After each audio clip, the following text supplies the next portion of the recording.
au début de ce journal, nous vous proposons un documentaire économique consacré à l'édition 2026 du Africa CEO Forum, grand rendez-vous des décideurs économiques du continent africain. Ajoutez à cela une virée de la visite du président gabonais, son Excellence Brice Clotaire Oligui Nguema, à l'ambassade du Gabon au Rwanda. Commentaire signé Jennifer Makonga. Les 14 et 15 mai 2026, le Kigali Convention Center au Rwanda a abrité l'édition annuelle du rendez-vous incontournable du secteur privé africain. 2 jours de conférences, de débats et de réunions de haut niveau ont été consacrés à la mise en lumière du rôle moteur des acteurs économiques privés dans le développement du continent. Cette 13e édition, marquée par une influence record de plus de 2800 participants issus de 77 pays, a placé l'Afrique face à un dilemme existentiel, résumé par son thème central « Scale or Fail », grandir ou périr. La cérémonie d'ouverture s'est déroulée dans une atmosphère électrique sous le dôme illuminé du Kigali Convention Center. Le président rwandais Paul Kagame, hôte de l'événement pour la 3e fois, a donné le ton par un discours sans concession. Son message principal, fustiger l'exploitation des ressources africaines par les puissances étrangères et exhorter les dirigeants présents à s'emparer du destin économique du continent. L'Afrique regorge de richesses encore insuffisamment valorisées. Il nous appartient de nous hisser au niveau que nous souhaitons atteindre, a-t-il déclaré devant un parterre de chefs d'État et de PDG. Durant ces 2 jours, les débats se sont articulés autour du concept propriété partagée.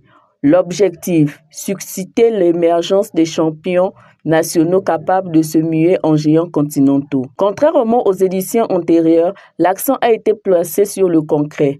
Les jeunes entrepreneurs se sont montrés particulièrement actifs, multipliant les rencontres avec les fonds d'investissement tels que le Barca Fund et des représentants de la Banque mondiale. Un panel de haut niveau a réuni Amir Ben Hamed, président du Forum, et Makar Diop, directeur général de la Société financière internationale. Ils ont insisté sur 3 leviers essentiels.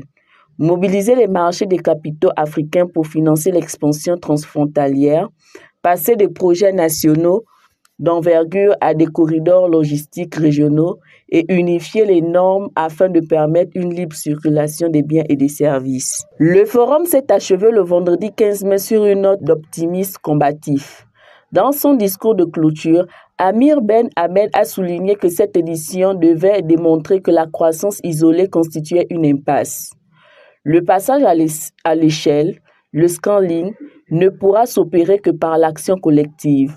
Des promesses d'investissement massif dans les secteurs de la technologie, de la santé et de l'énergie ont été esquissées, traduisant une volonté affirmée de renforcer les chaînes de valeur locales afin de réduire la dépendance aux chocs extérieurs. En quittant Kigali, le sentiment général est celui d'une urgence pleinement comprise.